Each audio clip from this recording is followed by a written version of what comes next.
I am fairly new to Reddit, and I've come over because all of the Reddit-themed videos on YouTube I watch while crocheting. In the last few weeks that I've been listening to stories from r/paranormal and r/ask Reddit, I've noticed something that I suspect is a phenomenon that is quite common. I've come across at least 3 stories of people sharing a similar experience, and after searching through this subreddit, I found a few more.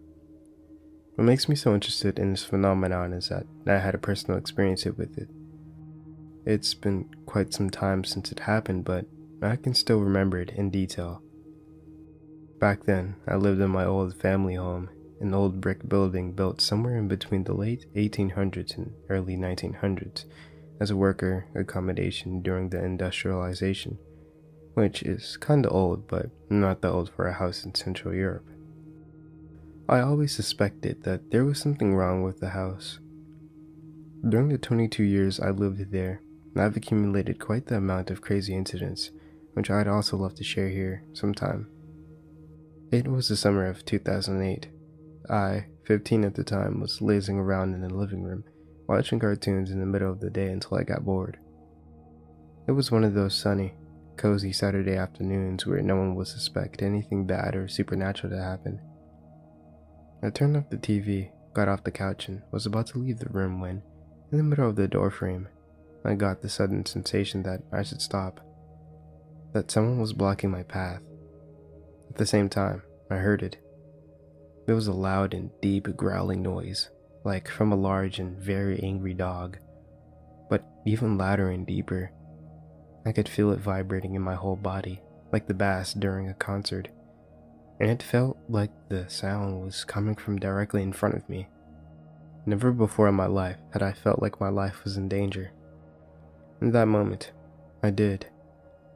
Only my reptile brain was working, choosing freeze out of the fight, flight, or freeze response. My whole body tensed, and I could feel every hair on my body stand up, as if some primal instinct made my body react, like prey in front of a predator. Then, as suddenly as it began, it stopped. The noise was gone. The feeling that something was in front of me was gone, and I was staring into an empty and bright dining room. My knees gave out from under me, and I let myself slide into the floor, gasping for air. And all those years, I tried to find an explanation for what happened. It couldn't have been a dream, as I was wide awake and it was in the middle of the day. It couldn't have been a loud noise from a truck or other heavy vehicles outside, as it came from the wrong direction and no one else heard it.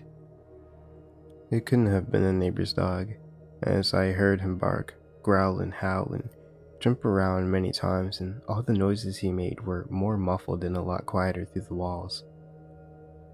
While a bunch of other things happened in this house, and often repeatedly, this growl only happened once and never again.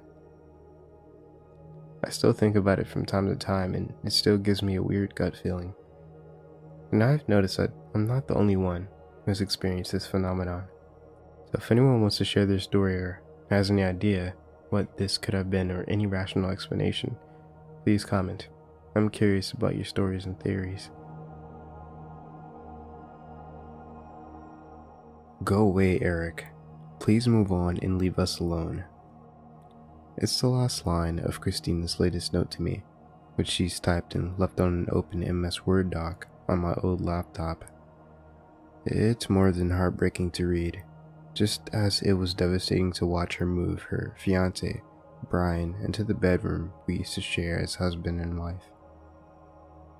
Fighting back the tears, I type, "No, I love you," beneath her note, then slam the laptop closed, confident that the noise had woken the 2 lovebirds I had outside into the cold autumn morning.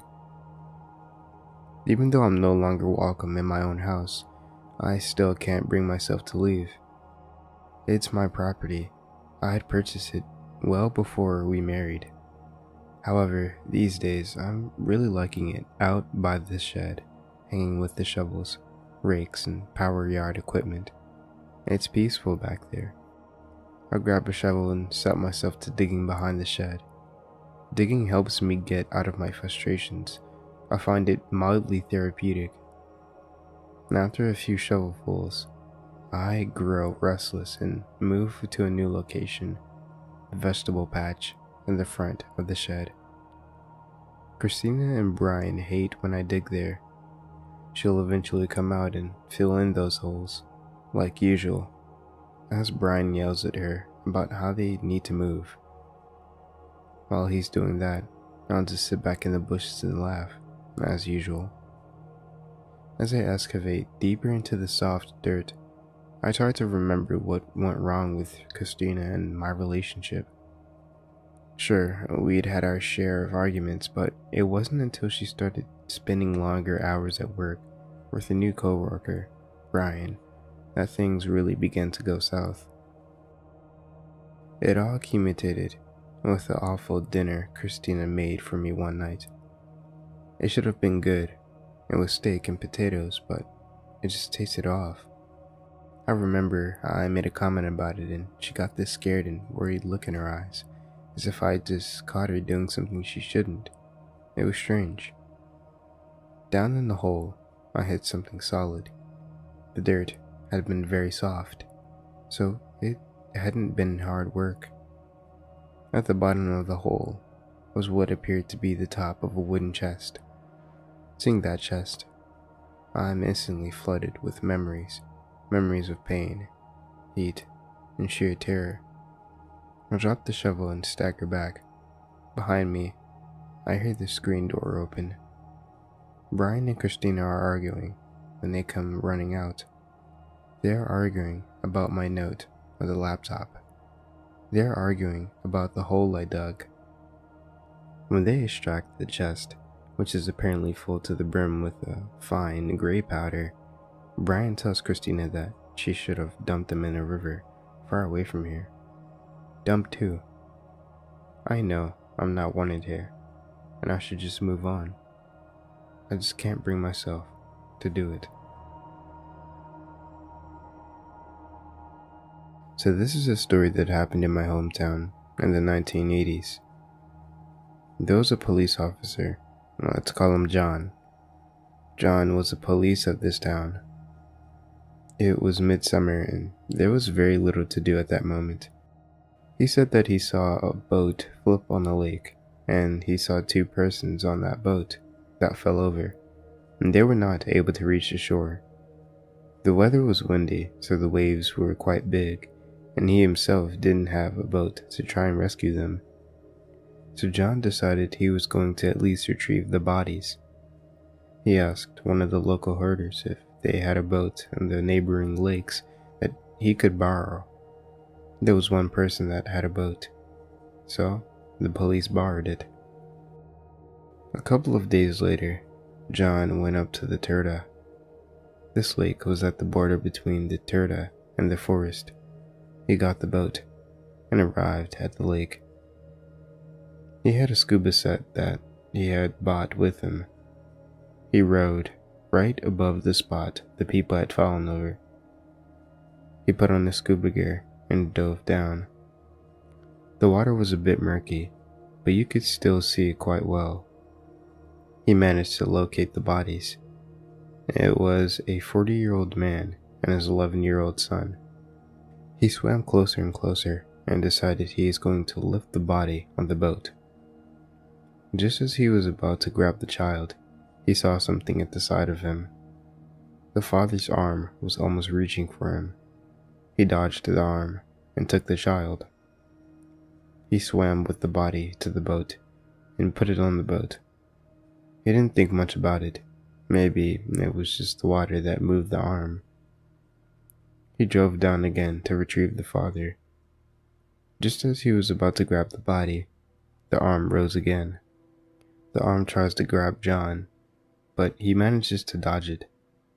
Now, he's getting a bit nervous. What happens if the arm grabs him? He tries again, and sure enough, the arm is moving towards him. He freaks out and swims a bit further. He decides to take an oar and try to flip the body.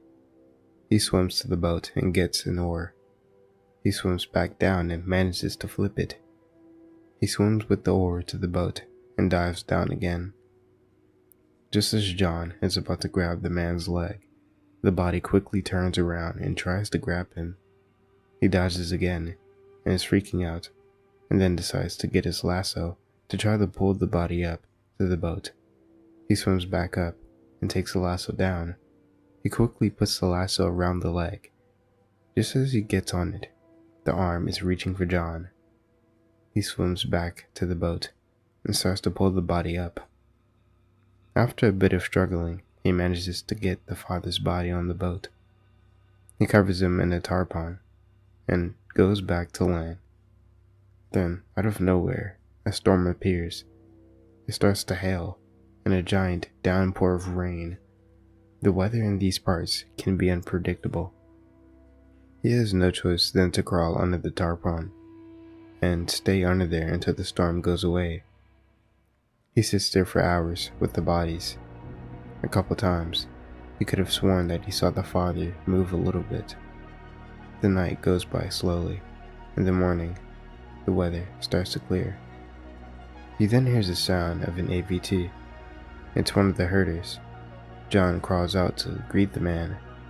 The man decides to help him lift the body on John's AVT. John drives back to town, and the bodies are buried at the cemetery. John decided to never take those types of missions again.